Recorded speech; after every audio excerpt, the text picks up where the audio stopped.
Hello, horror fans. Welcome back to the Horror Channel. I'm your host, Greg. And today let's talk about how Scream 7 is a massive hit. I'm a huge fan of the Scream franchise. Matter of fact, I'm a huge fan of Wes Craven. A Nightmare on Elm Street is probably my most favorite horror franchise. I love them. I love the Nightmare on Elm Street movies. I love the Scream franchise. I love the Scream movies. I love the Evil Deads. I love the Halloweens. I love the Friday the 13th. I love John Carpenter movies, Joe Dante movies. I love the Critters. I love pretty much anything in the world of horror. So, Tom Atkins and all that. And I'm just so excited to see Scream 7 succeed. And I want to talk about Scream 7 because as somebody who actually enjoyed the movie, I really loved the movie. I thought it was a really good movie. I thought it was the best Scream movie since Scream 4. Now, I know there's a lot of online discourse about the film and everything. And I will be honest with you because I want to be honest with you all, my audience, my fans, right?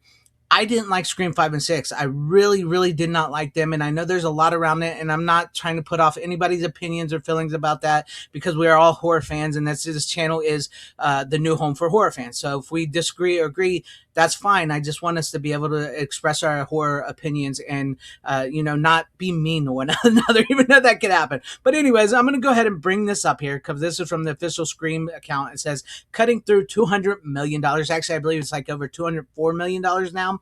This is the most successful Scream film. It is actually put the Scream franchise in the $1 billion range next to Halloween. Like Halloween and Scream are the only two slasher horror films that have made it into the $1 billion franchises, right?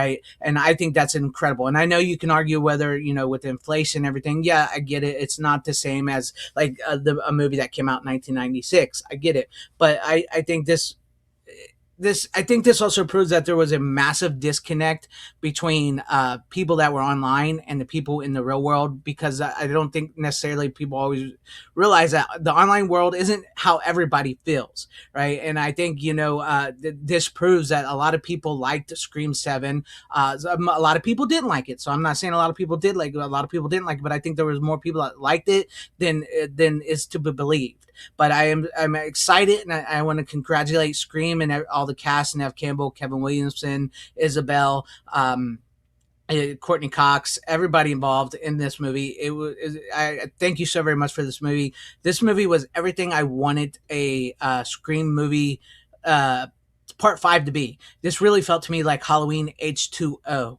Right, this felt like the Halloween H2O of Scream movies, and that to me is exciting. No, it's not a perfect movie, but it gave me stuff I wanted to see. And I'm gonna go ahead and take this down right there, guys. But I was so excited, with the loss of Wes Craven, I never thought Scream could continue because Wes Craven is a massive part of the Scream franchise. But when everything came out down to it and it came back to that Kevin Williamson was going to direct and write and that Nev Campbell was coming back and stuff. And I think so many people forget that, like, to me, the essence of Scream, and even like when I was watching the documentary Still Screaming, which talks about Scream 1, 2, and 3, even Wes Craven himself says it, that the story of Scream is not about Ghostface and not all that. It's about Sidney Prescott and the sins of her mother, right? It's the sins of her mother and how these ghosts follow her. These sins follow her like a ghost. They're constantly haunting her, right? And so when they came back for Scream 7 and they brought Nev back and they gave her a daughter and all this, and now where Sydney's at in her life today, and with Kevin coming back and writing and everything, and how that all came together and how it felt like it was a natural story thing, like, okay, now Sydney's grown up, she's a mother, what's happening now? How is this going to affect her? What has she done with her daughter? How is the ghost following her now?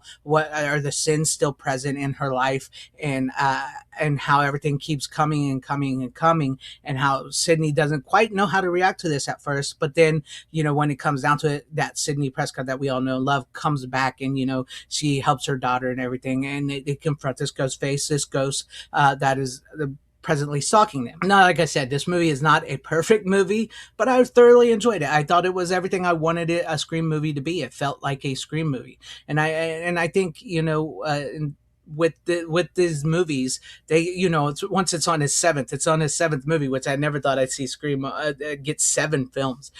With these movies, they can wear out, over time they can wear out, and you can stretch them too thin and everything like that. But I really wanted to just talk about this because I thought this was such a great story to see Scream, excuse me, say that 5 times fast, to see Scream succeed like it has so far, like this Scream 7 succeed.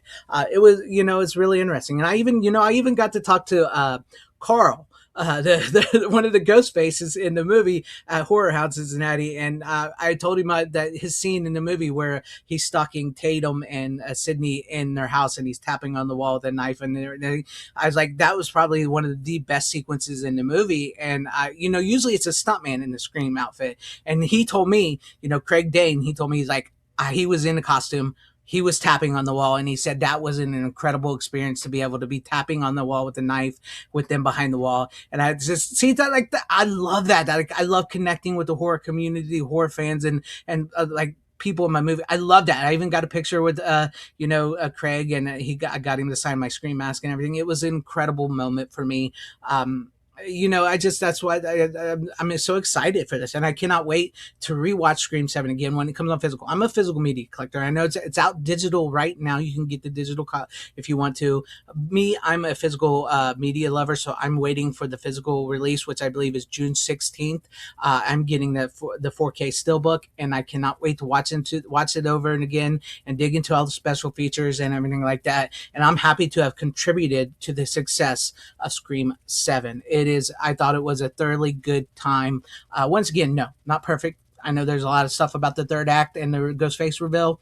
I have some of my things about that as well too, and stuff with Stu. I know I actually listened to Matthew Lillard. He said, like, half of the people want Stu alive, half of the people don't want. I think a lot of people want Stu alive, and I think it was kind of funny that they did a test audience and that they actually filmed the scene with Sue still alive, and the test audience didn't like it. I'm very curious about that because from everybody I've ever talked to, they want Stu alive, and also this, like I mentioned, the disconnect. Like, everybody I've ever talked to in the real world, not online, not on Twitter, X, social media, they love this movie, and it seems like only the online people didn't. Which is an interesting thing. That is an interesting thing in today's world, how we can be so separate like that. But still, we're horror fans, and I love being a horror fan, and I love hearing you guys' thoughts, opinions, even if you don't agree with me, right? Even if you don't agree with me, or if you didn't like it, that is cool. That is fine in my book. I mean, because we're all separate people. If we all agreed the same, everything would be crappy. But let me know what you guys think about this in the comment section down below. Did you like Scream 7? Did you not like Scream 7? Are you happy to succeed? Or are you not happy to succeed? Let me know that in the comment section below. And if you liked what you saw here, maybe consider hitting that like button or subscribing and hitting that bell for notifications. That would be awesome if earning your guys' subscriptions, or possibly share this video out for everybody to see. And I thank you for watching. Have a horrific day and watch some horror movies. Godspeed.